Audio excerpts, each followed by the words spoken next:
Hey guys, ಎಲ್ರಿಗೂ ನಮಸ್ಕಾರ. ನಾನು ವಿಶ್ವ ಕಿಂಗ್ಡಮ್. ಸೊ ತಮ್ಮೆಲ್ಲರಿಗೂ ಕೂಡ ಈ ಒಂದು ವಿಶ್ವ ಕಿಂಗ್ಡಮ್ ಚಾನಲ್ಗೆ ಸ್ವಾಗತ ಸ್ನೇಹಿತರೆ. ಸೊ ಇವತ್ತು ಈ ಒಂದು ವಿಡಿಯೋ ಮಾಡುತ್ತಿರುವಂಥ ಒಂದು ಟಾಪಿಕ್ ಯಾವುದು ಅಂತಂದ್ರೆ ಪ್ರೀವಿಯಸ್ ಇಯರ್ ಕ್ವಶನ್ ಪೇಪರ್ಗಳ ಬಗ್ಗೆ. ಅಂದ್ರೆ ನೀವು ಪಿ ಸಿಯಿಂದ ಅಪ್ ಟು ಡಿ ಸಿ ತನಕ IAS ತನಕ ಯಾರೇ ಇರಲಿ, ನೀವು ಒಂದು ಗೌರ್ಮೆಂಟ್ ಜಾಬ್ ಬೇಕು ಅಂತಂದ್ರೆ ದ ಮೋಸ್ಟ್ ಇಂಪಾರ್ಟೆಂಟ್, ಪ್ರತಿಯೊಬ್ಬ ಸಕ್ಸಸ್ಫುಲ್ ಪರ್ಸನ್ ಅದಾರೆ. ಇವತ್ತು ಯಾರಾದರೂ ಗೌರ್ಮೆಂಟ್ ಜಾಬ್ ತೊಗೊಂಡ್ರೆ ಈಗ ನಾವೆಲ್ಲ ಸಕ್ಸಸ್ ಅಂತೀವಿ, ಅವರೆಲ್ಲ ಸಕ್ಸಸ್ ಆಗಿದ್ದಾರೆ ಅಂದ್ರೆ ಅವ್ರದ್ದು ಒಂದು ಯಶಸ್ಸಿನ ಗುಟ್ಟುಗಳಲ್ಲಿ ಒಂದು ಯಾವುದು ಇರ್ತದೆ ಅಂದರೆ ಪ್ರೀವಿಯಸ್ ಇಯರ್ ಕ್ವಶನ್ ಪೇಪರ್ ಇರ್ತದೆ. ಸೊ ಇವತ್ತು ಎಂಟೈರ್ ವೀಡಿಯೋವನ್ನು ನೆಕ್ಸ್ಟ್ ಒಂದು 25-30 ಮಿನಿಟ್ಸ್ ಇರ್ತದೆ, ಸ್ಕಿಪ್ ಮಾಡಲಾರ್ದಂಗೆ ನೋಡಿರಿ. ಈ ವಿಡಿಯೋದಲ್ಲಿ ಪ್ರೀವಿಯಸ್ ಇಯರ್ ಕ್ವಶನ್ ಪೇಪರ್ಗೆ ಸಂಬಂಧಪಟ್ಟ ಹಾಗೆ ಏನೆಲ್ಲ ಕವರ್ ಮಾಡ್ತೀನಿ ಅಂದ್ರೆ, ಒಂದು ಕಾಂಪಿಟೇಟಿವ್ ಎಕ್ಸಾಮಲ್ಲಿ ಅದು PC ಇರಲಿ, PSI ಇರಲಿ, SD ಇರಲಿ, FD ಇರಲಿ, ಹೆಚ್ಚು ಫೋಕಸ್ ಸ್ವಲ್ಪ PSI ಮತ್ತು PC ಮೇಲೆ ಮಾಡ್ತಿರ್ತೀನಿ, SD FD ಮೇಲೆ. ಯಾಕೆಂದರೆ ಇವಾಗ ಅವು ನಡೆದಾವೆ, ರಿಕ್ರೂಟ್ಮೆಂಟ್ ನಡೆದಾವೆ. ಯಾವುದೇ ಒಂದು ಎಕ್ಸಾಮ್ ಇರಲಿ, ಎಷ್ಟು ಇಂಪಾರ್ಟೆಂಟ್ ಒಂದನೇ ಟಾಪಿಕ್ ಏನಪ್ಪ ಅಂತಂದರೆ ಪ್ರೀವಿಯಸ್ ಇಯರ್ ಕ್ವಶನ್ ಪೇಪರ್ನ ಯಾಕೆ ಓದಬೇಕು, what is the importance of previous year question paper. ಎರಡನೇದು ಹೇಗೆ ಓದಬೇಕು, ಇಂಪಾರ್ಟೆನ್ಸ್ ನೋಡ್ಕೊತ ಮತ್ತು ಹೆಂಗೆ ಅಂತ ಗೊತ್ತಾಗಬೇಕಲ್ಲ. ಸೊ ಎರಡನೇದು ಏನಿರುತ್ತೆ ಅಂದರೆ ಇಂಪಾರ್ಟೆನ್ಸ್ ಆದಮೇಲೆ ಹೇಗೆ ಓದಬೇಕು ಅಂತ, ಹೇಗೆ ಓದಿದ್ರೆ ಕರೆಕ್ಟಪ್ಪ. ಮೂರನೇದು ಯಾವೆಲ್ಲ ಓದಬೇಕು. ಓಕೆ, ಈಗ PSI ಹಾಕಿದ್ದೀನಿ, PSI ಅಪ್ಲಿಕೇಶನ್ ಹಾಕಿದ್ದೀನಿ ಅಂದರೆ PSI ಕ್ವಶನ್ ಪೇಪರ್ ಅಷ್ಟೇ ಓದಬೇಕಾ ಅಥವಾ ಬೇರೆದು ಓದಿದ್ರೆ ಯೂಸ್ ಅದ. ಸೊ ಯಾವೆಲ್ಲ ಓದಬೇಕು. ನಾಲ್ಕನೇದು ಯಾವ ಕ್ವಶನ್ ಪೇಪರ್ ಎಲ್ಲಿ ಸಿಗ್ತವೆ ಅಂದರೆ ರೆಫರೆನ್ಸ್, ಯಾರಾದರೂ ಆಥರ್ಸ್ ಬರ್ದಾರ ಅಥವಾ ವೆಬ್ಸೈಟ್ಸ್ ಅದಾವ ಏನಂತ. ಈ 4 ವಿಷಯಗಳ ಜೊತೆಗೆ ಎಂಟೈರ್ ವಿಡಿಯೋದಲ್ಲಿ ಹಲವಾರು ವಾಸ್ತವ ಸತ್ಯಗಳಿರ್ತವೆ, ಪ್ರತಿಯೊಬ್ಬ ಆಸ್ಪಿರೆಂಟ್ ಮಾಡುವಂಥ ಮಿಸ್ಟೇಕ್ಸ್ಗಳಿರ್ತವೆ. ಮತ್ತು ಇಷ್ಟೆಲ್ಲ ಹೇಳ್ಬೇಕು ಅಂತಂದ್ರೆ, ಯಾರಾದರೂ ನೀವೇನಾದರೂ ಫಸ್ಟ್ ಟೈಮ್ ಇದ್ರಿ ಅಂದ್ರೆ ನೀನು ಯಾರಪ್ಪ, ಹೂ ಆರ್ ಯು ಅಂತ ಅನ್ನೋದು ಇರ್ತದೆ. ಯಾಕಂತ ಕೇಳಿದ್ರೆ ಯೂಟ್ಯೂಬ್ ವೀಡಿಯೋ ಮಾಡ್ತಾ ಇದ್ದಾರೆ ಅಂತಂತಂದ್ರೆ ಎಲ್ಲ ಒಂದು ಕಡೆಗೆ ಮಾಡೋಕ್ಕೆ ಕೆಲಸ ಇಲ್ಲ ಅನ್ನಂಗೆ ಕಮೆಂಟ್ಸ್ಗಳನ್ನು ಕೂಡ ಬೇರೆ ಬೇರೆ ವಿಡಿಯೋಗಳಲ್ಲಿ ನೋಡ್ತಾ ಇರ್ತೀನಿ ನಾನು. ಸೊ ನೋಡಿ, ಈಗಾಗಲೇ ಒಂದು 55,000 ಜನ ಅಕ್ಸೆಪ್ಟೆಡ್ ಯೂಸರ್ಸ್ ಇದ್ದೀರಿ ಈ ಒಂದು ಚಾನಲ್ನ. ಅವ್ರನ್ನ ಹೊರತುಪಡಿಸಿ ಯಾರಾದರೂ ಫಸ್ಟ್ ಟೈಮ್ ಇದ್ದವ್ರು ಇದ್ರಿ ಅಂದರೆ ಯಾವುದೇ ಎಕ್ಸಾಮ್ ಪ್ರಿಪೇರ್ ಆಗಿರ್ನಿ, ನಾನು ವಿಶ್ವ ಅಂತ PC ಇಟ್ಕೊಂಡು police department, civil PSI, KSRP ಮತ್ತು RSI, SDA, FDA, accountant, assistant traffic inspector, assistant professor, ಸುಮಾರು ಒಂದು 12 ಹುದ್ದೆಗಳಿಗೆ ಯಾವುದೇ ಕೋಚಿಂಗ್ ಇಲ್ಲಾರದೆ ಸೆಲೆಕ್ಟ್ ಆಗಿ ಕಾಮರ್ಸ್ ವಿಷಯದಲ್ಲಿ 3 ಸಲ KSET, 4 ಸಲ JRF, 4 ಸಲ ನೆಟ್, ಜೊತೆಗೆ ಅಟ್ ಪ್ರೆಸೆಂಟ್ ಆಗಿ ಕೂಡ ಹಲವಾರು ಕಾಂಪಿಟೇಟಿವ್ ಎಕ್ಸಾಮ್ಸ್ಗಳನ್ನು ಬರಿತಾ ಇದ್ದೀನಿ ಮತ್ತು ಗೈಡ್ ಕೂಡ ಮಾಡ್ತಾ ಇದ್ದೀನಿ. ಸೊ ಅಂಥ ವ್ಯಕ್ತಿ ಸೈಡಲ್ಲಿ ಕಾಣುತ್ತೆ ಎಲ್ಲ ಮಾಹಿತಿ ನಿಮಗೆ. ಹಾಗಾಗಿ ನಾನೆಲ್ಲ ಏನೆಲ್ಲ ಎಕ್ಸಾಮ್ಗಳು ಪಾಸ್ ಆಗಿದ್ದೀನಿ, ಯಾವುದೇ ಕೋಚಿಂಗ್ ಇಲ್ಲ ಅಂದ್ರೆ ನನ್ನ ಬೆಸ್ಟ್ ಸಕ್ಸಸ್ಸಲ್ಲಿ ಇದು ಒಂದನೇ ವಿಷಯ ನೋಡೋಣ. ಏನು ರೀ ಇಂಪಾರ್ಟೆನ್ಸು, ಈ ಒಂದು ಪ್ರೀವಿಯಸ್ ಇಯರ್ ಕ್ವಶನ್ ಪೇಪರ್ಗಳದ್ದು ಇಂಪಾರ್ಟೆನ್ಸ್ ಯಾಕೆ ಓದಬೇಕಂತ. ಸೊ ನೋಡಿರಿ, ಪ್ರೀವಿಯಸ್ ಇಯರ್ ಕ್ವಶನ್ ಪೇಪರ್ ಓದಲಾರ್ದ ನೀವೇನಾದರೂ ಯಾವುದೇ ಎಕ್ಸಾಮ್ಗೆ ಪ್ರಿಪೇರ್ ಆದ್ರೆ ನಿಮ್ಮ ಯಶಸ್ಸು ಯಾವಾಗಲೂ ದ್ವಂದ್ವ, ಕನ್ಫ್ಯೂಸಿಂಗಾಗಿ ಇರ್ತದೆ. ಕ್ಲಿಯರಾಗಿ ದಾರಿನೇ ಸಿಗಲ್ಲ. ಇದರದ್ದು ಇಂಪಾರ್ಟೆನ್ಸ್ ಒಂದೇ ಮಾತನಾಗೆ ಹೇಳಬೇಕು ಅಂತಂತಂದ್ರೆ, ನಾನು just 21-22, actually I was in 21-22 age when I started to prepare. ಆವತ್ತು ನಾನು ಕೋಚಿಂಗ್ ಹೋಗಲಾರದು, ಯಾವ ಸೀನಿಯರ್ ಇರಲಿಲ್ಲ. ನಾನು ಹೇಳಿದ್ನಲ್ಲ, ಎಷ್ಟೋ ಇದರಲ್ಲಿ ಹೇಳಿ, ನನ್ನ ಮೊಬೈಲಲ್ಲಿ ನಾನು ಗೌರ್ಮೆಂಟ್ ಜಾಬ್ ತೊಗೋತಕ್ಕ ಇನ್ನೊಬ್ಬ ಗೌರ್ಮೆಂಟ್ ಎಂಪ್ಲಾಯಿ ನಂಬರ್ ನಾನು ಯಾವತ್ತೂ ಸೇವ್ ಮಾಡ್ಕೊಂಡಿಲ್ಲ. ಯಾಕಂತ ಕೇಳಿದರೆ ತೊಗೊಂಡಿರಲಿಲ್ಲ, ನಿಜ ಹೇಳ್ಬೇಕಂತಂದ್ರೆ ಅಂಥವ್ರು ಇರಲಿಲ್ಲ. ಹಾಗಾಗಿ ಯಾರಂತ ಸೀನಿಯರ್ಸು ಇರಲಿಲ್ಲ, ನಮ್ಮ ಕ್ಲೋಸ್, ನಮ್ಮ ಆತ್ಮೀಯರಂಥವ್ರು ಅಥವಾ ನಮ್ಮ ಪರಿಚಯ ಇದ್ದಂಥವ್ರು. ನಾವು ಜಾಬ್ ತೊಗೊಂಡವ್ರನ್ನ ನಾವು ಯಾವತ್ತೂ ಹಿಂದೆ ಬಿದ್ದು ಪರಿಚಯ ಮಾಡ್ಕೊಂಡು ಇತಿಹಾಸ ಇಲ್ಲ. ಸೊ ಹಾಗಾಗಿ ಯಾರದು ಇದು ಇರಲಾರ್ದ ಬೇರೆಯವ್ರು ನೋಡಿ ಕಲ್ತೀವಿ, ಲೆಕ್ಕ ಇಲ್ಲಾರ್ದ ಸಂಬಂಧಿ ನೋಡಿ ಕಲ್ತೀವಿ, ಅದು ಬೇರೆ ಮಾತು. ನನಗೆ ಬೆಸ್ಟ್ ಗುರು ಯಾರಪ್ಪ ನನ್ನ ಸಕ್ಸಸ್ಗೆ, ಎಲ್ಲ ನಾನು ಯಾವುದು ಹೆಚ್ಚು ಕಡಿಮೆ ನನ್ನೆಲ್ಲ ಜಾಬ್ಸ್ಗಳು GM ಅಲ್ಲೇ ಇದಾವೆ. ನನ್ನ ಕ್ಯಾಟಗರಿಯಲ್ಲಿ ಕಡಿಮೆನೇ, ಎಲ್ಲ ಒಂದೆರಡು ಇರ್ಬೋದು ಅಷ್ಟೇ, ಏನು ಅದಾವ ಗೊತ್ತಿಲ್ಲ. ಅದು ಕೂಡ ಏನು ಸರ್ ನಿಮ್ಮೆಲ್ಲ ಆಗ್ಯಾವ ಅಂತ ಹೇಳ್ತೀರಿ, ಹಿಂಗೆ ಗೊತ್ತಿಲ್ಲ ಒಂದಿದ್ರೆ ನೆನ್ಪಿಟ್ಕೊಳ್ಬೇಕು ರೀ, ಒಂದಿದ್ರೆ ನೆನ್ಪಿಟ್ಕೊಳ್ತಾರೆ. ಈಗ ಈ ಕಾನ್ಸ್ಟೇಬಲ್ ಜಾಬ್ ಅದನ್ನ why should I remember it, SD ಅದು why should I remember it when I get A good job. So ಹಾಗಾಗಿ ಏನೂ ಕೋಚಿಂಗ್ ಇಲ್ಲಾರ್ದ, ಯಾರ್ದು ಮಾರ್ಗದರ್ಶನ ಇಲ್ಲಾರ್ದ ನಾನೆಲ್ಲ ಸಕ್ಸಸ್ ಆಗೋದಕ್ಕೆ ಕಾರಣನೇ ಪ್ರೀವಿಯಸ್ ಇಯರ್ ಕ್ವಶನ್ ಪೇಪರ್. ನನಗೆ ಕರೆಕ್ಟಾಗಿ ಗೈಡ್ ಮಾಡಿದ್ದ ಪ್ರೀವಿಯಸ್ ಇಯರ್ ಕ್ವಶನ್ ಪೇಪರ್. ಹಾಗಾಗಿ ಪ್ರೀವಿಯಸ್ ಇಯರ್ ಕ್ವಶನ್ ಪೇಪರ್ಗಳು ನಮ್ಮ ಸಕ್ಸಸ್ಸನ್ನು ದಾರಿಯನ್ನು ಸ್ಪಷ್ಟವಾಗಿ ಕ್ಲಿಯರಾಗಿ ಮಾಡುವಂಥ ಒಂದು ಬೆಸ್ಟ್ ಸೋರ್ಸ್. ಸೊ ನೀವು PC ಆದ್ರಾಗ್ರಿ, DC ಆದ್ರಾಗ್ರಿ, KS ಆದ್ರಾಗ್ರಿ, ನೀವು ಸಕ್ಸಸ್ ಆಗಬೇಕು ಕ್ಲಿಯರಾಗಿ. ನಾನು ಲಕ್ ಮೇಲೆ ಡಿಪೆಂಡ್ ಆಗಬಾರ್ದು. ಗೊತ್ತಾಗ್ಬಿಡ್ತೈತೆ ನಿಮಗೆ ಓದುವಾಗಲೇ, ಎಸ್ ನಾನು ಓದಿದ್ದು ಕರೆಕ್ಟ್ ಐತಿ. ಒಂದನೇದು ನಿಮ್ಮ ಅಧ್ಯಯನದ ನಿಮ್ಮ ಗುರಿಯ ದಾರಿಯನ್ನು ವೆರಿ ಕ್ಲಿಯರಾಗಿ ಮಾಡ್ತದೆ. ಯಾಕಂತ ಕೇಳಿದ್ರೆ ಯಾವ್ಯಾವ ಕ್ವಶನಿಗೆ ಕೇಳ್ಯಾರ ಅನ್ನೋದ್ರ ಮೇಲೆ ನೀವೇನಾದರೂ ಓದಿದ್ದೆ ಆದ್ರೆ ಕ್ಲಿಯರ. ಹೇಳ್ತೀನಿ ನಾನು ಹೆಂಗೆ ಓದ್ಬೇಕು ಅನ್ನೋದನ್ನು ಹೇಳ್ತೀನಿ. ಅದಕ್ಕೆ ಪ್ರೀವಿಯಸ್ ಇಯರ್ ಕ್ವಶನ್ನು ನಿಮ್ಮ ಓದು ಸ್ಟಡಿ ಏನಾಯ್ತು ನೋಡ್ರಿ, ಇಲ್ಲಿ ಏನು ಓದಬೇಕು ಅನ್ನೋದಕ್ಕಿಂತ ಏನು ಓದಬಾರ್ದು ಅನ್ನೋದು ಭಾಳ ಇಂಪಾರ್ಟೆಂಟ್. ಯಾವುದೋ ವ್ಯಕ್ತಿ ಹೇಳ್ಬೋದು, ಈಗ ನಾನು ಹೇಳ್ಬೋದು, ಬೇರೆ ಸಕ್ಸಸ್ ಹೇಳ್ಬೋದು. ಇನ್ನೊಬ್ಬರು ಹೇಳಿದ್ದು ಯಾವತ್ತು ಇನ್ನೊಬ್ಬರೇ, ದಟ್ ಈಸ್ ಆಲ್ವೇಸ್ ಏನಂತ ಕರೀತಾರಲ್ಲ, ಬಾರೌಡ್, ಬೇರೆಯವರಿಂದ ಪಡೆದಿದ್ದ ಭಾಳಷ್ಟೊತ್ತಿರಲ್ಲ. ನೀವು ರೆಡಿ ಮಾಡ್ಕೊಳ್ರಿ. ನನ್ನ ಎಲ್ಲ ವಿಡಿಯೋಗಳಲ್ಲಿ ನಾನು ಹೇಳೋದಿಷ್ಟೇ, ನಿಮ್ಮದು ಸೆಲ್ಫ್ ಪ್ರಿಪೇರ್ಡ್ ಇರಲಿ. ಸೆಲ್ಫ್ ಪ್ರಿಪೇರ್ಡ್ ಇದ್ದರೆ ದಟ್ ಈಸ್ ಗ್ಯಾರಂಟೆಡ್. ಅದನ್ನೇನು ಲಕ್ ಅನ್ನೋಕ್ಕೆ ಚಾನ್ಸ್ ಇಲ್ಲ.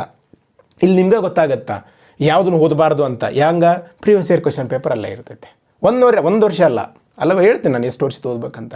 ಅದಕ್ಕೆ ಪ್ರೀವಿಯಸ್ ಇಯರ್ ಕ್ವಶನ್ ಪೇಪರು ನಿಮಗೆ ಯಾವ್ಯಾವುದನ್ನು ಓದಬಾರ್ದಂತ ಕಲಿಸುತ್ತಾ, ಯಾವುದು ಇಂಪಾರ್ಟೆನ್ಸ್ ಅಂತ ಹೇಳುತ್ತಾ, ಮತ್ತು ಪ್ರೆಸೆಂಟಾಗಿ ಯಾವುದೇ ಜಾಬಿನ ಟ್ರೆಂಡ್ ಹೇಳ್ತದೆ, ಎಲ್ಲೆಲ್ಲಿಂದ ಕ್ವಶನ್ಸ್ ಬರಕತ್ತವೆ ಆ ಟ್ರೆಂಡ್ ಹೇಳ್ತದೆ. ಅದಕ್ಕೆ previous year question paper is the best Guru for A competitive aspirant. ನೀವು ಎನಿ ಯಾವುದೇ ಎಕ್ಸಾಮ್ ತೊಗೊಳ್ರಿ, ನೀವು ಯಾವುದೇ IAS ಪಾಸ್ ಆದವನು ಕೇಳ್ರಿ, ಫಸ್ಟ್ ಹೇಳೋದೇ ಅವರು ಪ್ರೀವಿಯಸ್ ಇಯರ್ ಕ್ವಶನ್ ಪೇಪರ್ನ ಓದಬೇಕು ಅಂತ. ಬಟ್ ಲೇಟ್ ಮಾಡೋಕೆ ಹೋಗ್ಬೇಡ್ರಿ. ಇಲ್ಲಿವರೆಗೆ ನೀವು ತೊಗೊಂಡಿಲ್ಲ ಅಂದ್ರೆ ಫಸ್ಟ್ ಫೋಕಸ್ ನೀವು CET ಸ್ಟಾರ್ಟ್ ಮಾಡಬೇಕು ಅಂದ್ಕೊಂಡಿದ್ರಿ, ನೀವು ಡಿಗ್ರಿ ಫಸ್ಟ್ ಇಯರ್ ಇದ್ದರೂ ಕೂಡ previous year question paper first ಖರೀದಿ ಮಾಡ್ಬೇಕು. ನೀವು ಹೇಳ್ತೀನಿ ನಾನು ಎಲ್ಲೆಲ್ಲಿ ಖರೀದಿ ಮಾಡ್ಬೇಕು ಅನ್ನೋದನ್ನು. So they are very important. They are the road map for the success. ಆಯಿತು, ಒಂದೇ ಕ್ವಶನ್ ಆನ್ಸರ್ ಆಯಿತು. ಎರಡನೇದು ಹೇಗೆ ಓದಬೇಕು, ಭಾಳ ಇಂಪಾರ್ಟೆಂಟ್ ಇದು. ಸೊ ನೋಡಿರಿ, ಭಾಳ ಜನ ಏನು ಮಿಸ್ಟೇಕ್ ಮಾಡ್ತಾರೆ ಅದ್ರಾಗ PS ಆಸ್ಪಿರೆಂಟ್ಗಳಂದ್ರೆ 20 ವರ್ಷದ ಕ್ವಶನ್ ಪೇಪರ್ ಓದ್ಬಿಟ್ರೆ ಸಾಕು ಅವೇ ಬರ್ತಾವೆ. ಯಾರು ಹೇಳಿದ್ರು, ಎಲ್ಲಿಯಾದರೂ ಬರ್ಕೊಟ್ಟಾರೇನು, ಬಂದಿಲ್ಲ ಅಂದ್ರೆ ಬೇಕಿದ್ರೆ ನೋಡ್ರಿ ನೀವು. ಹಿಂಗೆ ಮಾಡಿ ಭಾಳ ಮಂದಿ ಫೇಲ್ ಆಗ್ಯಾರ ರೀ. 2013-14 ನಿಂತು ನೋಡಕತ್ತೀನಿ ರೀ ನಾನು. ಹಿಂಗೇ ಯಾರೋ ಹೇಳೋದನ್ನು ಕೇಳೋದು. ಈಗ ಸರ್ ಮತ್ತು ನೀವು ಕೂಡ ಯಾರೂ ಅಲ್ಲ, ನಾನು ಹೇಳಿದ್ನಲ್ಲ, ನಾನು ಹೇಳೋದೆಲ್ಲ 100% ನಾನು ಯಾವತ್ತೂ ನಾನು ಪಾಸ್ ಆದಾಗಿಂದ ಹೇಳಕತ್ತಿಲ್ಲ. ಪ್ರೆಸೆಂಟಾಗಿ ನಾನು ಯಾವುದೋ ಒಂದು ಕ್ವಶನ್ ಎಕ್ಸಾಮ್ ನಡೀತದೆ, ಕಾನ್ಸ್ಟೇಬಲ್ ಎಕ್ಸಾಮ್ ನಡೀತದೆ ಅಂತಂದ್ರೆ ಆ ಕ್ವಶನ್ ಪೇಪರ್ನ 2 ದಿನ ಅನಾಲಿಸಿಸ್ ಮಾಡ್ತೀನಿ. ಏನು ಸರ್ 2 ದಿನ ಏನು ಮಾಡ್ತೀರಿ? ಹಂಗೆ ನಾನು ಹೇಳಿದ್ದಲ್ಲ, ಒಂದು ಮಾತು ಹೇಳ್ಬೇಕಂತಂದ್ರೆ ಪ್ರಿಪ್ರೇಷನ್ ಭಾಳ ಬೇಕು. ಅದಕ್ಕೆ ಎಲ್ಲಿಂದ ಕ್ವಶನ್ಸ್ ಬರಕತ್ತವ, ಹೆಂಗೆ ಕ್ವಶನ್ಸ್ ಬರಕತ್ತವ, ಎಷ್ಟು ಹಿಸ್ಟ್ರಿ ಬಗ್ಗೆ ಅಂತ ಕೇಳಿದ್ರೆ, ಎಷ್ಟು ಜಿಯೋಗ್ರಫಿ ಕೇಳಿದ್ರೆ, ಯಾಕೆ ಹಿಸ್ಟ್ರಿ ಕೇಳಕತ್ತಾರ, ಜಿಯೋಗ್ರಫಿಯಲ್ಲಿನೇ ಪ್ರಾಕೃತಿಕ ಭೂಗೋಳಶಾಸ್ತ್ರ ಜಾಸ್ತಿ ಕೇಳಿದ್ರೆ, ಇಂಡಿಯನ್ ಜಿಯೋಗ್ರಫಿ ಜಾಸ್ತಿ ಕೇಳಿದ್ರೆ, ಕರ್ನಾಟಕ ಜಾಸ್ತಿ ಕೇಳಿದ್ರೆ, ಇವನ್ನೆಲ್ಲ ಅನಾಲಿಸಿಸ್ ಮಾಡ್ತಿರ್ತೀನಿ. ಆ ಎಲ್ಲ ಅನುಭವಗಳ ಆಧಾರದ ಮೇಲೆ ಹೇಳ್ತಾ ಇದ್ದೀನಿ ನಿಮಗೆ. ಸೊ ಹೆಂಗೆ ಓದಬೇಕಂದ್ರೆ, ನೀವು ಬರೀ PSIಗೆ ಬರೀ ಕ್ವಶನ್ ಪೇಪರ್ ಅಷ್ಟೇ ಓದಕತ್ತಿದ್ರಿ ಅಂದ್ರೆ ಅಗೇನ್ ನಿಮ್ಮ ಸಕ್ಸಸ್ಸನ್ನು ಲಕ್ ಮೇಲೆ ಬಿಡ್ಬೇಕಾಗತ್ತೆ ನೋಡ್ರಿ, ಗ್ಯಾರಂಟಿ ಇಲ್ಲ. ಬರೇ ವೆಬ್ಸೈಟನ್ನು ಫಾಲೋ ಮಾಡಕತ್ತಿದ್ರಿ ಅಂದ್ರೆ ಗ್ಯಾರಂಟಿ ಇಲ್ಲ.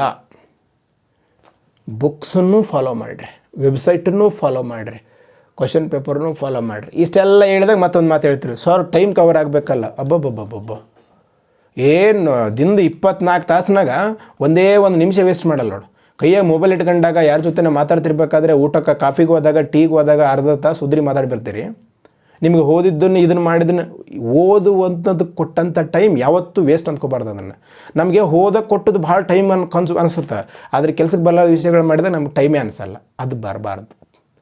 ಇದು ಕೂಡ ನಿಮಗೆ ಪಾರ್ಟ್ ಆಫ್ ಸ್ಟಡಿ. ಅದು ದಟ್ ಈಸ್ ಅ ಪರ್ಫೆಕ್ಷನ್. ಅದು ನೋಡ್ರಿ, ಅಡ್ಡ ದಾರಿ ಹಿಡಿದ ಶಾರ್ಟ್ ಕಟ್ ದಾರಿ ಹೋಗೋದ್ರ ಬದಲಾಗಿ ಸಕ್ಸಸ್ ಗ್ಯಾರಂಟಿ ಅಲ್ಲ. ಅದು ಪರ್ಫೆಕ್ಟ್ ದಾರಿಗೆ ಹೋಗ್ರಿ. ಅದೇ ಹೇಳ್ತಾರಲ್ಲ, ಪ್ರಾಕ್ಟೀಸ್ ಮೇಕ್ಸ್ ಮ್ಯಾನ್ ಪರ್ಫೆಕ್ಟ್ ಅಲ್ಲ, perfect practice makes man perfect. So ಹಾಗಾಗಿ ಹೆಂಗೆ ಓದಬೇಕಂದ್ರೆ ನೋಡಿರಿ, ನೀವು PSIಗೆ ನೋಡಿರಿ, PSIಗಾಗಲಿ SDFD ಎನಿ ಜಾಬ್ ಇರಲಿ, ನೀವು PSIಗೆ ಓದಕ್ಕೆ ಕತ್ಕೊಂಡು ಕಟ್ಕೊಳ್ರಿ. PSI ಕ್ವಶನ್ ಪೇಪರ್ ತೊಗೊಳ್ರಿ. ಒಂದನೇದ್ದು ರೀಸೆಂಟ್ ನಡೆದಂಥ ಪ್ರಿವಿಯಸ್ ಕ್ವಶನ್ ಪೇಪರ್ ನೋಡ್ಕೋಬೇಕಾ. 1995, 1998, 2005 ವೇಸ್ಟು. ರೀಸೆಂಟಾಗಿದ್ದು ಟ್ರೆಂಡ್ ಇರ್ತೈತೆ ಅಲ್ಲಿ. ಸೊ ಕ್ವಶನ್ ಪೇಪರ್ ತೊಗೊಳ್ರಿ. ತೊಗೊಂಡು ಫಸ್ಟ್ ಏನು ಮಾಡ್ಕೊಳ್ರಿ ಅಂದ್ರೆ, ಒಂದು ಕ್ವಶನ್ ಓದ್ರಿ ನೀವು. ನಾನು ಇಲ್ಲಿ ಒಂದು ಎಕ್ಸಾಂಪಲ್ ತೊಗೊಂಡಿದ್ದೀನಿ, ರೀಸೆಂಟಾಗಿ ನಡೆದಂಥ ಕ್ವಶನ್ ಪೇಪರ್ನ. ಅದರದ್ದು PDF-ನ ನಾನು ಲಿಂಕಲ್ಲಿ ಹಾಕಿರ್ತೀನಿ. ಇಡ್ದು ಟೆಲಿಗ್ರಾಮ್ ಲಿಂಕ್ ಅದ. ಟೆಲಿಗ್ರಾಮ್ ನಂದಲ್ಲ, ಆ್ಯಕ್ಚುಲಿ ಹೆಸರು ಮಾತ್ರ ನಂದು, ಎಲ್ಲ ನಿಮ್ಮದೇ ಇದೆ. ಸುಮಾರು ಒಂದು 15,000-16,000 ಜನ ಟೆಲಿಗ್ರಾಮ್ ಯೂಸ್ ಮಾಡ್ತಾ ಇದ್ದೀರಿ. V kingdom change your dream ಅಂತ ಇದೆ, ಅದರ ಲಿಂಕು ಕೊಟ್ಟಿದ್ದೀನಿ. ಅದರಲ್ಲಿ ಕ್ವಶನ್ ಪೇಪರ್ ಸಿಗ್ತವೆ. ಹೆಚ್ಚು ಕಡಿಮೆ ನಾವು ಡೈಲಿ ಕರೆಂಟ್ ಅಫೇರ್ಸನ್ನು ನಂದೊಬ್ಬಂದೇ ಅಲ್ರಿ, ಅದು ನನಗಷ್ಟು ಟೈಮ್ ಫ್ರೀ ಸಿಗಲ್ಲ. ನನ್ನ ಹಾಗೆ ಆಲ್ರೆಡಿ ಹಲವಾರು ಜಾಬ್ ತೊಗೊಂಡವರೇ ಇನ್ನೂ ಕೂಡ KS UPS ಅಂತ ಪ್ರಿಪೇರ್ ಆಗ್ತಾ ಇದ್ದಾರೆ. ಅಂಥವ್ರುಗಳೆಲ್ಲ ಪ್ರತಿದಿನ ನಾವು ಕರೆಂಟ್ ಅಫೇರ್ಸ್ ಆಗ್ತಾಯಿದ್ದೀವಿ. ಅದ್ರಾಗೆ ಏನು ಇಂಪಾರ್ಟೆಂಟ್ ಮಾಹಿತಿಗಳಿದ್ರೆ ಈ PSI ಫಿಸಿಕಲ್ ಯಾವಾಗ ನಡೀತೈತೆ ಹಂಗೆ ಯಾವಾಗ ನಡೀತಂತ ಅಂತ ಕೇಳ್ತಿರ್ತೀರಿ. ಈ ಯೂಟ್ಯೂಬಲ್ಲಿ ಮಾಡಿದೀವಪ್ಪ ಅಂತಂತಂದರೆ ಸಂಬಂಧಪಟ್ಟ ನಾವು ಹುಚ್ಚು ಮಾತಾಡ್ತಿರ್ತಾನೆ, ಅದನ್ನು ಅನ್ಸ್ಕೊಳ್ಳೋಕ್ಕಾಗಲ್ಲ ನನಗೆ. ನಾನು ರಿವರ್ಸ್ ಕೊಡ್ತೀನಿ, ಅದನ್ನು ಅನ್ಸ್ಕೊಂಡು ಸುಮ್ಮನೆ ಕೊಡಲ್ಲ. ಏನೋ ಹೇಳ್ತಾರಲ್ಲ ನಾಯಿ ಬಗಳ್ತಾ ನಾನು ಸುಮ್ಮನೆ ಕೊಡಲ್ಲ ಅದನ್ನು. ನಾನು ಹೇಳ್ತನಲ್ಲ, ಅದು ನಮ್ಮ ನೇಚರೇ ಅಲ್ಲ. ಯಾಕಂತ ಕೇಳಿದರೆ ನಾವು ಮಾಡೋ ಕೆಲಸ ಇನ್ನೊಬ್ರಿಗೆ ಯೂಸ್ ಆಗಲಂತ ಹೊರತಾಗಿ ಇನ್ನೊಬ್ಬರಿಂದ ಏನು ಅನ್ಸ್ಕೊಳ್ಳಿ ಅಂತ ಅಲ್ಲ. ಆ ಟೆಲಿಗ್ರಾಮ್ ಗ್ರೂಪಲ್ಲಿ ಡೈಲಿ ಅಪ್ಡೇಟ್ಸ್ ಕೊಡ್ತೀನಿ ನಾನು. ಏನೇ ಅಪ್ಡೇಟ್ಸ್ ಇದ್ದರೂ ಕೂಡ ಅದರಲ್ಲಿ ಕೊಡ್ತೀನಿ. ನೀವು ಒಂದು ವೇಳೆ ಫಸ್ಟ್ ಟೈಮ್ ಇದ್ದರೆ ಅದನ್ನು ಜಾಯಿನ್ ಆಗಿರಿ. 2020 ಮಾರ್ಚ್ 8ನೇ ತಾರೀಕು ನಡೆದಂಥ ಸಿವಿಲ್ PSI 300 ಹುದ್ದೆಗಳ ಒಂದು ಪ್ರಶ್ನೆ ಪತ್ರಿಕೆಯಲ್ಲಿ ಸುಮ್ಮನೆ ಒಂದು ಡೆಮೋ ತೋರಿಸ್ತೀನಿ ನಿಮಗೆ ಹೆಂಗೆ ಓದಬೇಕು ಅಂತ. ಕ್ವಶನ್ ಪೇಪರ್ ಓದಬೇಕಾದ್ರೆ ಎಷ್ಟು ಸಬ್ಜೆಕ್ಟ್ಗಳು ಕೇಳ್ಯಾರ ಅಂತ ಬರ್ಕೋಬೇಕ್ರಿ. ಹೆಂಗೆ ಒಂದು ಸೀಸ್ ಪೆನ್ಸಿಲ್ ತಗೊಳ್ರಿ. ಈಗ ನೋಡ್ರಿ, ಒಂದು ಕ್ವಶನ್ ಐತ್ರಿ ಇಲ್ಲಿ. RBI ಯಾವ ವರ್ಷದಲ್ಲಿ ರಾಷ್ಟ್ರೀಕರಣವಾಯಿತು ಅಂತ ಕ್ವಶನ್ ಕೇಳ್ಯಾರ. ಇದನ್ನು ಏನು ಮಾಡ್ಕೋಬೇಕು ನೀವು ಅಂತಂದ್ರೆ, ಕ್ವಶನ್ಗೆ ಆನ್ಸರ್ ಹುಡುಕಬಾರ್ದು. ಫಸ್ಟ್ ಮಿಸ್ಟೇಕ್ ಇದು. ಯಾವುದೇ ಕಾರಣಕ್ಕೂ ಕ್ವಶನ್ಗೆ ಆನ್ಸರ್ ಹುಡುಕಬಾರ್ದು. ಜಸ್ಟ್ ಇದನ್ನು ಏನು ಮಾಡಬೇಕಪ್ಪ ಅಂದರೆ, ಇದು ಯಾವ ಸಬ್ಜೆಕ್ಟು, ಎಕನಾಮಿಕ್ಸ್, ECO ಅಥವಾ ಅರ್ಥಶಾಸ್ತ್ರ ಅಂತ ಬರ್ಕೊಂಡ್ರೆ ಅದರ ಮೇಲೆ ಸೀಸ್ ಪೆನ್ಸಿಲ್ಲಿ. ಒಟ್ಟ ಕೀ ಆನ್ಸರ್ ನೋಡಬೇಡ್ರಿ. ನೀವು ಒಂದು ವೇಳೆ ಯಾವ ಕೀ ಆನ್ಸರ್ ನೋಡಬೇಕು ಅಂತಂದ್ರೆ, ಕೀ ಆನ್ಸರ್ ಒಟ್ಟ ನೋಡೋಕೆ ಹೋಗ್ಬಾರ್ದು. ಇಲ್ಲೇ ನಿಮಗೆ ಆಲ್ರೆಡಿ ಎಕನಾಮಿಕ್ಸ್ ಓದಿದ ಮೇಲೆ RBIಗೆ ಸಂಬಂಧಪಟ್ಟಂಥದ್ದು ಒಂದು ಪ್ರಶ್ನೆ ಬರ್ತದೆ. ಸೊ ಎಕನಾಮಿಕ್ಸ್ ಅಂತ ಬರ್ಕೊಡ್ರಿ. ಇನ್ನು ಎರಡನೇ ಪ್ರಶ್ನೆ ಕೇಳ್ಯಾರ, ಯಾವ ದಿನವನ್ನು ರಾಷ್ಟ್ರೀಯ ಮತದಾರರ ದಿನವೆಂದು ಆಚರಿಸುತ್ತಾರೆ? ಇದು ಯಾವ ಸಬ್ಜೆಕ್ಟ್ ಸರ್? ಹೇಳಿದ್ದೀನಿ ನಾನು. ಒಂದು ಕಾಂಪಿಟೇಟಿವ್ ಎಕ್ಸಾಮಲ್ಲಿ ಸಾಮಾನ್ಯವಾಗಿ GK ಪೇಪರ್ ಅಂತಂದರೆ 5+2, ಇತಿಹಾಸ, ಭೂಗೋಳಶಾಸ್ತ್ರ, ಸಂವಿಧಾನ, ಸಾಮಾನ್ಯ ವಿಜ್ಞಾನ, ಅರ್ಥಶಾಸ್ತ್ರ. ಇವು 5ಕ್ಕೂ ಸಂಬಂಧಪಟ್ಟಂಥವ ಕರೆಂಟ್ ಅಫೇರ್ಸ್ 6. ಅದು ಮೆಂಟಲ್ ಎಬಿಲಿಟಿ 7 ಕೇಳ್ತಾರೆ. 5 ಸಬ್ಜೆಕ್ಟ್ ಬೇಸಿಕ್ ಏನದಾವ ನೋಡ್ರಿ, ಅವನು ಕಂಪಲ್ಸರಿ ಓದಲೇಬೇಕು ನೀವು ಪರ್ಫೆಕ್ಟ್. ಇಲ್ಲಿ ರಾಷ್ಟ್ರೀಯ ಮತದಾರ ದಿನ ಸರ್, ಇದನ್ನು ಯಾವುದಂತ ಅಂದ್ಕೋಬೇಕ್ರಿ ಸರ್? ಈ ದಿನಗಳಂತ ಬರ್ತಾವೆ ನೋಡ್ರಿ, ಒಂದು ಕ್ವಶನ್ ಫಿಕ್ಸ್ ಅನ್ಬೇಕು. ಇದನ್ನು ಆನ್ಸರ್ ನೋಡಬಾರ್ದು, ದಿನಗಳ ಮೇಲೆ ಒಂದು ಕ್ವಶನ್ ಫಿಕ್ಸ್. ಇದನ್ನು ಯಾವ ಸಬ್ಜೆಕ್ಟ್ನ ಕವರ್ ಮಾಡ್ಕೋಬೇಕು ಸರ್? ಕರೆಂಟ್ ಅಫೇರ್ಸ್ ಅಂತ ಮಾಡ್ಕೊಡ್ರಿ ಸರ್. ಇಲ್ಲೇನು ಅದೇನು ಕಂಪಲ್ಸರಿ ಅಂತಿಲ್ಲಲ್ಲ, ಅನುಕೂಲ ರೀ. ಇಲ್ಲಿ ನೋಡ್ರಿ, ಕಾಂಪಿಟೇಟಿವ್ ಪ್ರಿಪೇರ್ ಆಗೋದು ಫಸ್ಟ್ಗೆ ವಿಷಯಗಳನ್ನು ಕಾಂಪ್ಲಿಕೇಟ್ ಇರೋದನ್ನು ಸಿಂಪಲ್ ಮಾಡ್ಕೋಬೇಕು. ನಾವೀಗ ಇದನ್ನೇ ಒಂದು ದಿನಗಳೇ ಒಂದು ಸಬ್ಜೆಕ್ಟ್ ಮಾಡ್ಕೊಂಡ್ಬಿಟ್ರೆ 8 ಸಬ್ಜೆಕ್ಟ್ ಆಗ್ತಾವೆ. ಜಾಸ್ತಿ ಭಾರ ಹೊತ್ಕೊಂಡು ತಿರುಗಾಡಬೇಡ್ರಿ. ಭಾರ ಇದ್ದದನ್ನು ಅಗುರು ಮಾಡ್ಕೊಳ್ರಿ, ಅದನ್ನು ಸಿಂಪಲ್ ಮಾಡ್ಕೊಳಕ್ಕೆ ನೋಡ್ರಿ. ಇದನ್ನು ನಾನು ಕರೆಂಟ್ ಅಫೇರ್ಸ್ ಅಂತ ಮಾಡ್ಕೊಳ್ತೀನಿ. CA ಕರೆಂಟ್ ಅಫೇರ್ಸ್ ಅಥವಾ ಪ್ರಚಲಿತ ಘಟನೆಗಳು, ನಿಮ್ಮ ಅನುಕೂಲ ತಕ್ಕಂಗೆ ಬರ್ಕೊಡ್ರಿ ಅದನ್ನು. ಕ್ವಶನ್ ಪೇಪರ್ಲಿ ಸೀಸ್ ಪೆನ್ಸಿಲ್ಲಿ. ನೆಕ್ಸ್ಟ್ ಇನ್ನೊಂದು ಕ್ವಶನ್ ಕೇಳ್ಯಾರ, ಸಂವಿಧಾನದ ಯಾವ ತಿದ್ದುಪಡಿ ರಾಜನೀತಿ ನಿರ್ದೇಶಕ ತತ್ವಗಳಿಗೆ ಮೂಲಭೂತ ಹಕ್ಕುಗಳಿಗಿಂತ ಹೆಚ್ಚಿನ ಆದ್ಯತೆ ಕೊಟ್ಟಿತ್ತು? ಕಾನ್ಸ್ಟಿಟ್ಯೂಷನ್. IC ಅಂತ ಬರ್ಕೊಡ್ರಿ. ಆನ್ಸರ್ ನೋಡೋಕೆ ಹೋಗಬಾರ್ದು. ICದ ಮೇಲೆ ಕ್ವಶನ್, ಮತ್ತು IC ಕ್ವಶನ್ ಅಂತ ಬರ್ಕೊಂಡ ಮೇಲೆ ತಿದ್ದುಪಡಿಗಳು ಬರ್ತೈತೆ, ರಾಜನಿರ್ದೇಶಕ ತತ್ವಗಳು ಮತ್ತು ಮೂಲಭೂತ ಹಕ್ಕುಗಳ ಬಗ್ಗೆ ಓದ್ಕೋಬೇಕು ಪರ್ಫೆಕ್ಟಾಗಿ. ಈಗ ನೆಕ್ಸ್ಟ್ ಇನ್ನೊಂದು ಕ್ವಶನ್ ಕೇಳಿದ್ರೆ, ಈ ಕೆಳಗಿನ ಯಾವ ಭಿನ್ನರಾಶಿ ದೊಡ್ಡದು ಅಂತ? ಮೆಂಟಲ್ ಎಬಿಲಿಟಿ ಅಥವಾ ಮ್ಯಾಥಮೆಟಿಕ್ಸ್. ಮೆಂಟಲ್ ಎಬಿಲಿಟಿ ಅಂತ ಕೊಡ್ರಿ. ನಾವು ಇತ್ತೀಚೆಗೆ ಮೆಂಟಲ್ ಎಬಿಲಿಟಿಗೆ ಸಂಬಂಧಪಟ್ಟಂಗೆ ಒಂದು ವಿಡಿಯೋ ಮಾಡ್ತೀನಿ ರೀ, ಯಾವ ಟಾಪಿಕ್ ಬರ್ತಾವಂತ. ಮತ್ತು ಆ ಟಾಪಿಕ್ ಬರ್ತಾವ ಅಂತ ಹೇಳಲ್ಲ, ಬರ್ಬೋದು. ಇತ್ತೀಚೆಗೆ ಟ್ರೆಂಡ್ ನೋಡಿ ಮಾಡ್ತೀನಿ. ಒಂದು 8ರಿಂದ 10 ಕ್ವಶನ್ ಪೇಪರ್ನ SDA, FDA, PSI ಎಲ್ಲ ಕ್ವಶನ್ ಪೇಪರ್ ನೋಡಿ ಮಾಡ್ತೀನಿ. ಇದು ಮೆಂಟಲ್ ಎಬಿಲಿಟಿ ಆಯಿತು. ಒಂದು ಎಕನಾಮಿಕ್ಸ್ ನೋಡಿದ್ವಿ, ಕಾನ್ಸ್ಟಿಟ್ಯೂಷನ್ ನೋಡಿದ್ವಿ, ಕರೆಂಟ್ ಅಫೇರ್ಸ್ ನೋಡಿದ್ವಿ, ಮೆಂಟಲ್ ಎಬಿಲಿಟಿ ನೋಡಿದ್ವಿ. ಇನ್ನೊಂದು ಕ್ವಶನ್ ಕೇಳಿದ್ದಾರೆ, ಆಧುನಿಕ ಪಿರಿಯಾಡಿಕ್ ಟೇಬಲ್ನಲ್ಲಿ ಒಂದು ನಿರ್ದಿಷ್ಟ ಪೀರಿಯಡ್ನಲ್ಲಿ ಎಡದಿಂದ ಬಲಕ್ಕೆ ಹೋದಾಗ ಪರಮಾಣುವಿನ ಗಾತ್ರ ಸಾಮಾನ್ಯವಾಗಿ ಏನಾಗ್ತದೆ ಅಂತ. ಕ್ವಶನ್ ಸೈನ್ಸಾ? ಸೈನ್ಸ್. ಆನ್ಸರ್ ನೋಡ್ಬೇಡ್ರಿ, ಸೈನ್ಸ್ ನೋಡ್ಕೊಳ್ರಿ. ಸೈನ್ಸ್ ಅಂತ ನೋಡ್ಕೊಂಡ ಮೇಲೆ ಇದು ಫಿಸಿಕ್ಸು, ಕೆಮಿಸ್ಟ್ರಿನೋ, ಬಯಾಲಜಿನೋ ಮತ್ತು ಡಿವಿಷನ್, ಮತ್ತು ಕೆಮಿಸ್ಟ್ರಿ ಬಯಾಲಜಿ ಅಂತ ಡಿವೈಡ್ ಮಾಡಿದ ಮೇಲೆ, ಮತ್ತು ಅಥವಾ ಯಾವುದೋ ಫಿಸಿಕ್ಸ್ ಅಂತ ಡಿವೈಡ್ ಮಾಡಿದ ಮೇಲೆ, ಅಥವಾ ಕೆಮಿಸ್ಟ್ರಿ ಅಂತ ಡಿವೈಡ್ ಮಾಡಿದ್ಮೇಲೆ ಪಿರಿಯಾಡಿಕ್ ಟೇಬಲ್ ಅನ್ನೋದು ಒಂದು ಪರ್ಫೆಕ್ಟ್ ಆಗಬೇಕು. ಒಂದು ಕ್ವಶನ್ ಬರ್ದು ಅನ್ಬೇಕು. ಈ ಕ್ವಶನ್ ನೋಡೋದಲ್ಲ, ಇದು ಕ್ವಶನ್ ಜೊತೆಗೆ ಆ ಪಿರಿಯಾಡಿಕ್ ಟೇಬಲ್ ಸಂಬಂಧಪಟ್ಟಂಥ ಯಾರು ಮಾಡಿದರು, ಅದರಾಗ ಹೆಂಗೆ ಅಡ್ಡ ಸಾಲು, ಉದ್ದ ಸಾಲು, ಅದ್ರ ಪರಮಾಣು ಸಂಖ್ಯೆ ಏನು ಬೇಕಾದ ಕೇಳಲಿ. ಇದು 5 ಆದಮೇಲೆ ಇನ್ನೂ ಒಂದು ಯಾವುದು ಬರ್ತೈತೆ ಅಂತಂದರೆ, ಈಗ ಇತಿಹಾಸ. ಸೊ ಇತಿಹಾಸದಾಗ ಒಂದು ಕ್ವಶನ್ ಕೇಳ್ಯಾರ್ರಿ, ಫೆಬ್ರವರಿ 5, 1922 ಭಾರತದ ಇತಿಹಾಸದಲ್ಲಿ ಡ್ಯಾಶ್ಗೋಸ್ಕರ ಪ್ರಸಿದ್ಧಿಯಾಗಿದೆ. ಚೌರಿ ಚೌರ ಘಟನೆ. ಸೊ ಅಂದರೆ 5 ಆಗಾಗ ಆನ್ಸರ್ ನೋಡೋಕೆ ಹೋಗ್ಬೇಡ್ರಿ, ಇತಿಹಾಸನ. ಸೊ ಇತಿಹಾಸ 6 ಸಬ್ಜೆಕ್ಟ್ ಆಯಿತು. ಈಗ ಇನ್ನೊಂದು ಕ್ವಶನ್ಸ್ ಕೇಳ್ತಾರೆ, ಬರ್ಖಾನಾ ಫಾಲ್ಸ್ ಯಾವ ನದಿಯಲ್ಲಿದೆ? ಫಾಲ್ಸ್. ಜಿಯೋಗ್ರಫಿ. ಆನ್ಸರ್ ನೋಡ್ಬೇಡ್ರಿ, ಜಿಯೋಗ್ರಫಿ ನೋಡ್ಕೊಡ್ರಿ. 7 ಸಬ್ಜೆಕ್ಟ್ ಅದಾವ ರೀ. ಈ ಥರ ಎಂಟೈರ್ 100 ಪ್ರಶ್ನೆಗಳನ್ನು ಸಬ್ಜೆಕ್ಟ್ ವೈಸ್ ಎಲ್ಲ ಬರ್ಕೊಡ್ರಿ. ಈ ಎಕನಾಮಿಕ್ಸ್ ಅಂತ ಬರ್ಕೊಡ್ರಿ, ಅದರ ಮೇಲೆ ಓಸು ಸಬ್ಜೆಕ್ಟ್ ವೈಸ್ 100 ಕ್ವಶನ್ಸ್ಗಳು ನೀವೇ ಕೌಂಟ್ ಮಾಡಿಕೊಡ್ರಿ. ಹೆಚ್ಚು ಕಡಿಮೆ ಆಗ್ಬೋದು. ಕೆಲವೊಂದು ಈಗ ಪರಿಸರ ಅಧ್ಯಯನಕ್ಕೆ ಸಂಬಂಧಪಟ್ಟಂಥ ಜಿಯೋಗ್ರಫಿದಾಗ ಬರ್ಬೋದು, ಕೆಲವೊಂದು ಸಂವಿಧಾನಕ್ಕೆ ಸಂಬಂಧಪಟ್ಟಂಥ ಮಾಡರ್ನ್ ಇಂಡಿಯನ್ ಹಿಸ್ಟ್ರಿದಾಗ ಬರ್ಬೋದು. ಹೆಚ್ಚು ಕಡಿಮೆ ಆದರೆ ಪರವಾಗಿಲ್ಲ, ನಿಮ್ಮ ಅನುಕೂಲಕ್ಕೆ ತಕ್ಕಂಗೆ ಮಾಡಿಕೊಡ್ರಿ. 100 ಪ್ರಶ್ನೆಗಳನ್ನು ನೋಡಿಕೊಂಡ್ರೆ, ಈಗ ನಾನು ಈ ಕ್ವಶನ್ ಪೇಪರ್ನ ಹೆಂಗೆ ಮಾಡ್ಕೊಂಡಿದ್ದೀನಿ ಅಂದರೆ ಸಂವಿಧಾನದಾಗ 11 ಕೇಳೋರು ಅಂತ ಹೇಳ್ಕೊಂಡಿನಿ, ಎಕನಾಮಿಕ್ಸ್ನಾಗ 10 ಅಂತ ನೋಡಿದ್ದೀನಿ, ಕಂಪ್ಯೂಟರ್ ಅವೇರ್ ಕರೆಂಟ್ ಅಫೇರ್ಸಲ್ಲಿ 21 ಮಾಡ್ಕೊಂಡಿನಿ. ಆದರೆ ಇಲ್ಲಿ ಹೆಂಗೆ ಮಾಡ್ಕೊಂಡೆ ಅಂದ್ರೆ ಸರ್ಕಾರದ ಯೋಜನೆಗಳು, ಪ್ರಮುಖ ದಿನಾಚರಣೆಗಳು, ಸ್ಪೋರ್ಟ್ಸು ಕೂಡ ನಾನು ಕರೆಂಟ್ ಅಫೇರ್ಸ್ದಾಗೆ ಮಾಡ್ಕೊಂಡಿನಿ. ಮೆಂಟಲ್ ಅಬಿಲಿಟಿ 9 ಮಾಡೀನಿ, science 11, geography 20, history 15, computer 1-2 question.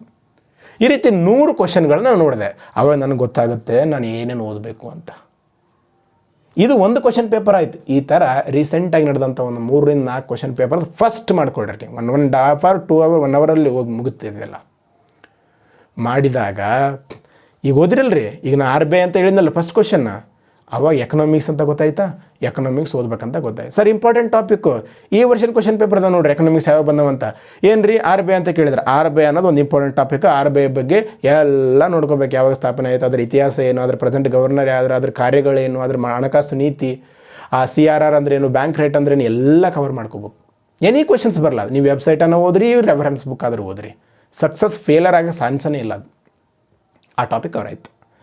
ಹಿಂಗೆ ಎಕನಾಮಿಕ್ಸ್ ಒಂದು 2-3 ವರ್ಷದ ಕ್ವಶನ್ ಪೇಪರ್, ಒಂದು 5 ವರ್ಷದ ಕ್ವಶನ್ ಪೇಪರ್ ನೋಡಿದಾಗ ಟಾಪಿಕ್ ಹೆಸರು ಬರ್ಕೊಡ್ರಿ. RBI ಎಲ್ಲ ಒಂದು ಸರಿ ಜನಗಣತಿ ಅಂತ ಬರ್ತದೆ, ಜನಸಾಂದ್ರತೆ ಅಂತ, ಜನಗಣತಿ ಒಂದು ಟಾಪಿಕ್. ಎಲ್ಲ ಒಂದು ಇನ್ಫ್ಲೇಷನ್ ಬರ್ತದೆ, ಹಣದುಬ್ಬರ, ಅದೊಂದು ಟಾಪಿಕ್.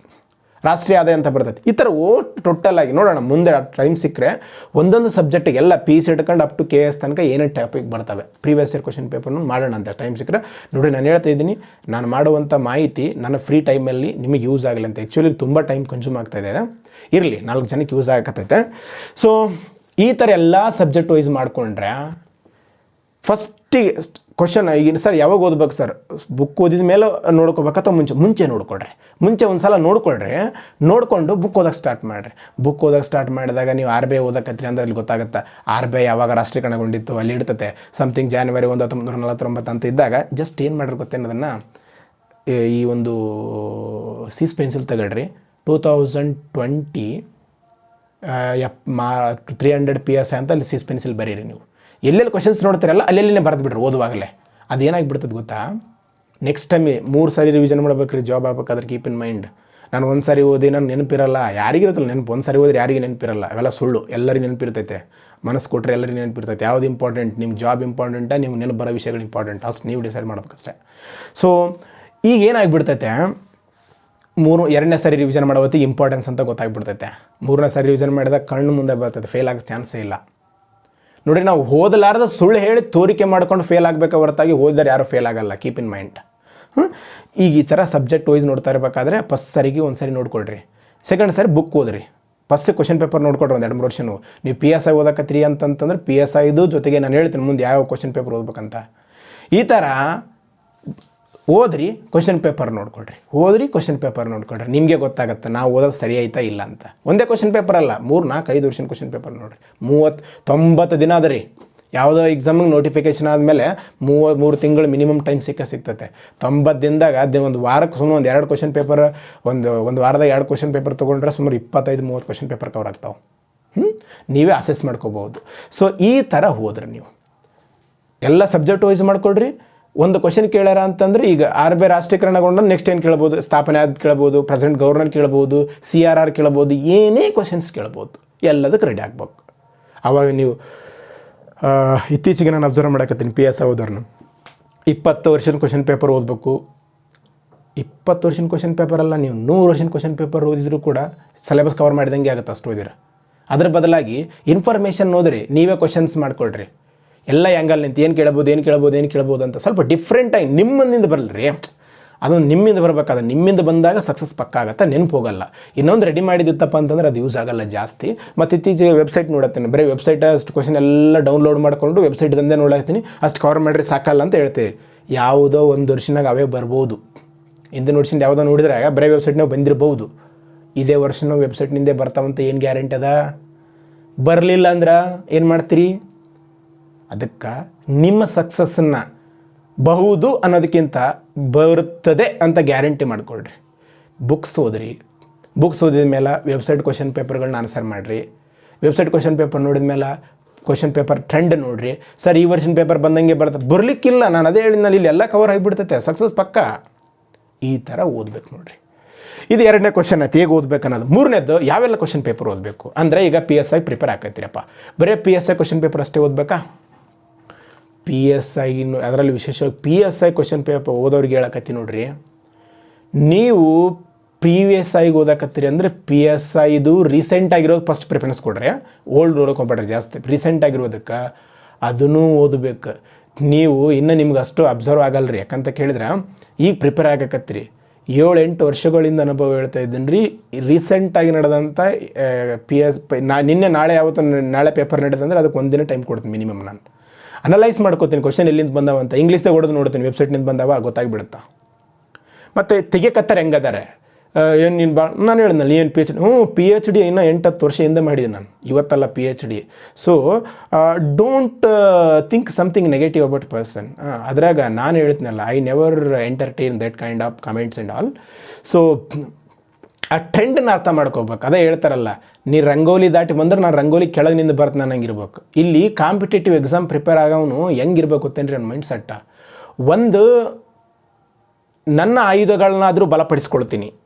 ಈಗ ನಾನು ಕಾಂಪಿಟೇಟಿವ್ ಎಕ್ಸಾಮ್ ಅನ್ನೋದು ಒಂದು ಯುದ್ಧ, ನನ್ನ ಆಯುಧಗಳನ್ನಾದರೂ ಬಲಪಡಿಸಿಕೊಳ್ತೀನಿ, ಇಲ್ಲ ಶತ್ರುವಿನ ಆಯುಧಗಳನ್ನು ಶಸ್ತ್ರಾಸ್ತ್ರಗಳನ್ನಾದರೂ ನಾಶ ಮಾಡ್ತೀನಿ ಅನ್ನೋದಿರ್ಬೇಕು. ಇಲ್ಲಿ ನಮ್ಮ ಆಯುಧಗಳಂದ್ರೆ ನಮ್ಮ ಓದುವುದು, ಶತ್ರು ಅಂದರೆ ಯಾರು? ಕ್ವಶನ್ ಪೇಪರ್ ನಾಶ ಮಾಡೋದು ಹೆಂಗೆ, ಎಲ್ಲಿಗೆ ತೆಗಿಯಕತ್ತಾರ, ಹೆಂಗೆ ತೆಗಿಯಕತ್ತಾರ, ಅವುಗಳನ್ನು ನೋಡ್ಕೋಬೇಕು. ಎರಡನ್ನೂ ಮಾಡಿಬಿಟ್ರೆ ಅಂದ್ಕೊಳ್ರಿ ಸಕ್ಸಸ್ ಪಕ್ಕ. ನೀವು ನಿಮ್ಮ ಆಯುಧಗಳನ್ನು ಸ್ಟ್ರಾಂಗ್ ಮಾಡಿಕೊಡ್ರಿ, ಶತ್ರುವಿನ ದೌರ್ಬಲ್ಯಗಳನ್ನು ಕೂಡ ಕಂಡುಹಿಡ್ಕೊಳ್ರಿ, 100% ಬರ್ತತೆ. ಇದು ಯಾವಾಗ ಬರ್ತತೆ? ಇನ್ವಾಲ್ವ್ಮೆಂಟ್ ಆದಾಗ. ಸುಮ್ಮನೆ ನಾನು ದಿನಕ್ಕೆ ಒಂದು ತಾಸು ಇಟ್ಕೊಂಡು ನಾನು PS ಆಗ್ಬೇಕಂತ ಹೇಳಕ್ಕಂತ ತಿರುಗಾಡಿದ್ರೆ ಬರಲ್ಲ. Sacrifice, dedications ಹುಚ್ಚಾಗಬೇಕು. ಅದನ್ನು ಬಿಟ್ಟರೆ ಬೇರೆ ಪ್ರಪಂಚನೇ ಇರಬಾರ್ದು 3 ತಿಂಗಳ. ಅಂಥವ್ರಿಗೆ ಮಾತ್ರ ಆಗತ್ತಿದ್ದು, ಅಂಥವ್ರಿಗೆ ನಾನು ಈ ವಿಡಿಯೋ ಮಾಡಕತ್ತಿದ್ದು. ಸೊ PSI ಪ್ರಿಪೇರ್ ಆಗತ್ತೀರಿ ಅಂದರೆ PSIದು ಓದ್ರಿ. ಇತ್ತೀಚಿನ ಕ್ವಶನ್ ಪೇಪರ್ಗಳಲ್ಲಿ UPSC IAS ಪ್ರಿಲಿಮ್ಸ್ ಕ್ವಶನ್ ಪೇಪರ್ಗಳನ್ನು ಡೈರೆಕ್ಟ್ ಕಾಪಿ ಪೇಸ್ಟ್ ಮಾಡಕತ್ತಾರ. ಇದನ್ನು ಹಲವಾರು ಕ್ವಶನ್ ಪೇಪರ್ಗಳನ್ನ ರೆಫರ್ ಮಾಡಿದ ಮೇಲೆ ಹೇಳ್ತಾ ಇದ್ದೀನಿ ನಿಮಗೆ. SSC staff selection commission CGL ಅಂತ ಎಕ್ಸಾಮ್ ನಡೀತಾವೆ. ಅದ್ರಾಗ GK ಒಂದು 25 ಕ್ವಶನ್ಸ್ ಬರ್ತಾವೆ. Direct questions ಇರ್ಬೇಕದ. ಡೈರೆಕ್ಟ್ ಅಂತಂದ್ರೆ ಒಂದು ಡೈರೆಕ್ಟ್ ಸಿಂಪಲ್ ಕ್ವಶನ್ ಕೇಳಿರ್ತಾರೆ. ಸೇ ಫಾರ್ ಎಕ್ಸಾಂಪಲ್ ಒಂದು ರೀಸೆಂಟಾಗಿ 2019 IAS ಕ್ವಶನ್ ಪೇಪರಲ್ಲಿ ಒಂದು ಪ್ರಶ್ನೆ ಕೇಳಿದ್ದಾರೆ. ಈ ಕೆಳಗಿನವುಗಳಲ್ಲಿ ಯಾವುದು ಹರಪ್ಪ ನಿವೇಶನವಲ್ಲ ಅಂತ ಕೇಳ್ಯಾರ.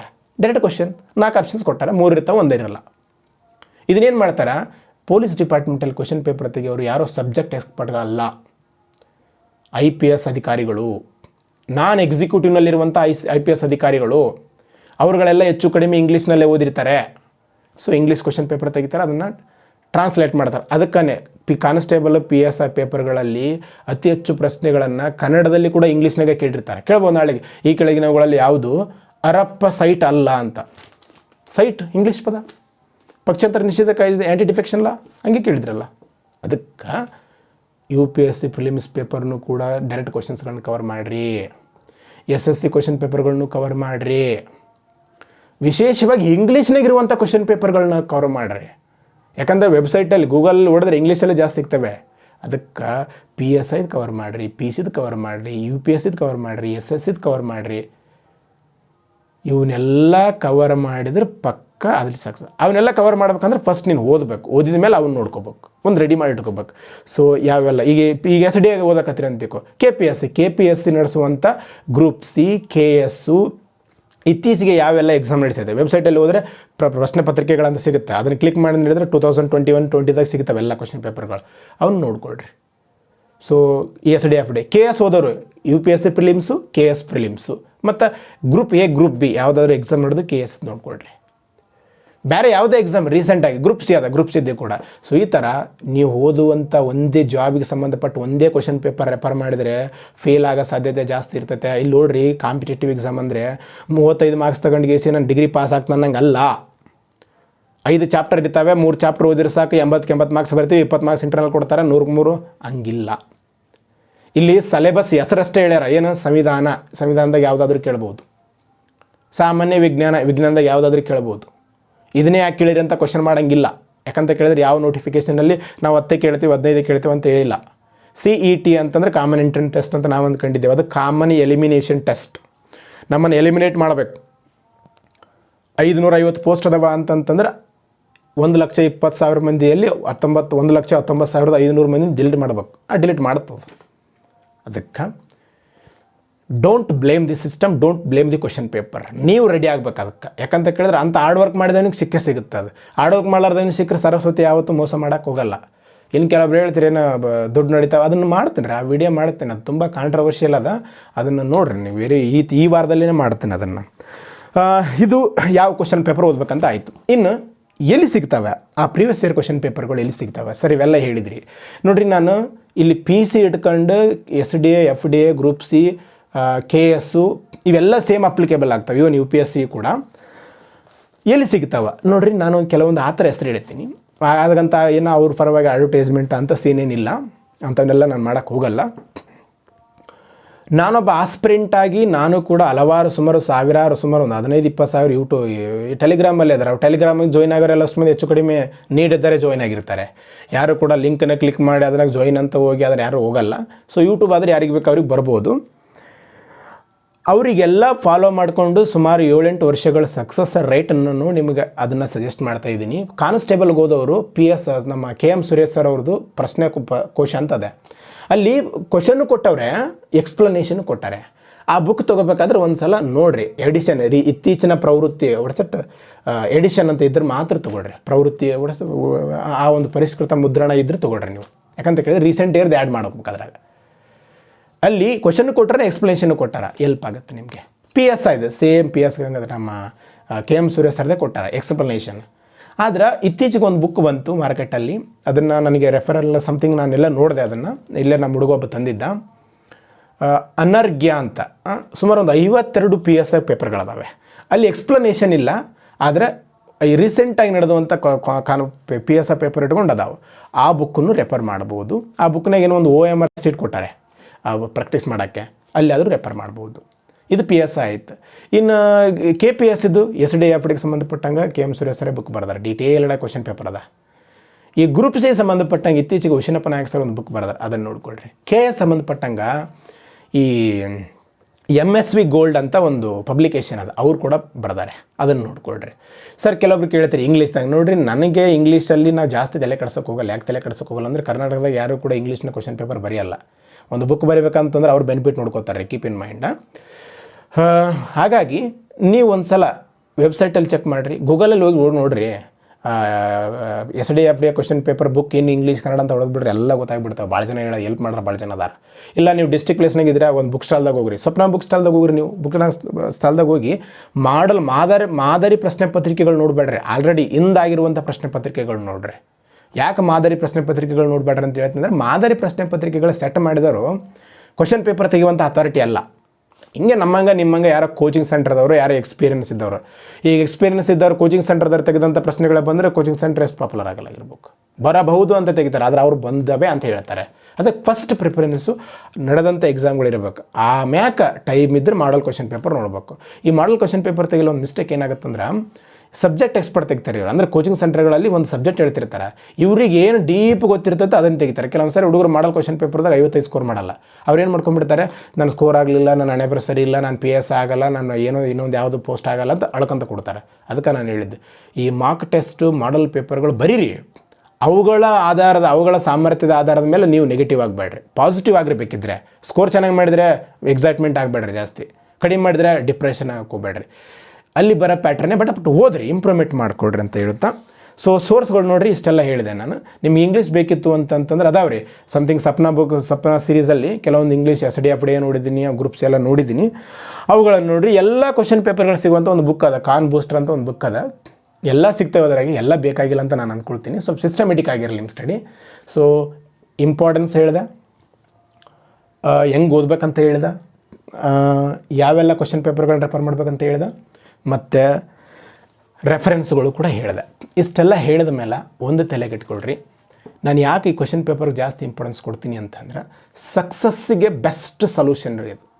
ನೀವು ಕ್ವಶನ್ ಪೇಪರ್ನ ಅಡಿಕ್ಷನ್ ಮಾಡ್ಕೋಬೇಕ್ರಿ. ಒಂದು ಥರ ಚಟ ಅಂತೀವಲ್ಲ ನಾವು, ಹ್ಯಾಬಿಟ್ ಮಾಡ್ಕೋಬೇಕು ಅದನ್ನು.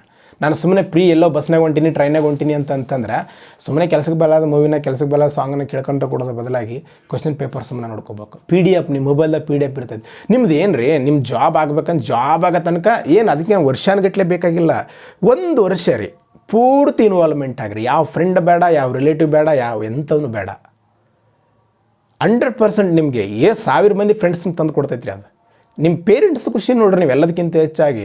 ಅಪ್ಪ ಅಮ್ಮ ಎಷ್ಟು ಖುಷಿ ಪಡ್ತಾರೆ ನೋಡ್ರಿ ನೀವು.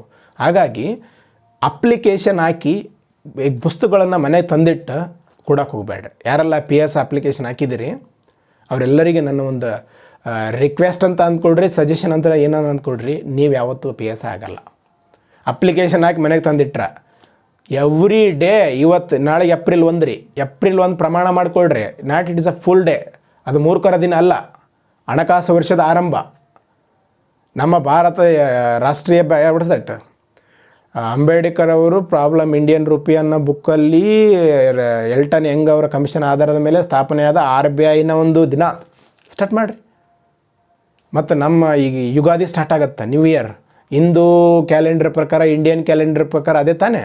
ಪ್ರಮಾಣ ಮಾಡಿಕೊಡ್ರಿ, ಇವತ್ತು ನ್ಯೂ ಇಯರ್, ನಮಗೆ ನೆಕ್ಸ್ಟ್ ನ್ಯೂ ಇಯರ್ ಯುಗಾದಿಗೆ ಬರೋದ್ರೊಳಗಾಗಿ ನಮ್ಮ ಮನೆಯಲ್ಲಿ ನೆಕ್ಸ್ಟ್ ಯುಗಾದಿಯನ್ನು I will celebrate with something a special person, ಆ ಥರ ಮಾಡಿಕೊಡ್ರಿ. ಸೊ ಅಂತ ಹೇಳುತ್ತಾ ಪಾಸಿಟಿವ್ ಆಗಿರಲಿ, ನೆಗೆಟಿವ್ ಜನರ ಬಗ್ಗೆ ಇದು ಬೇಡ.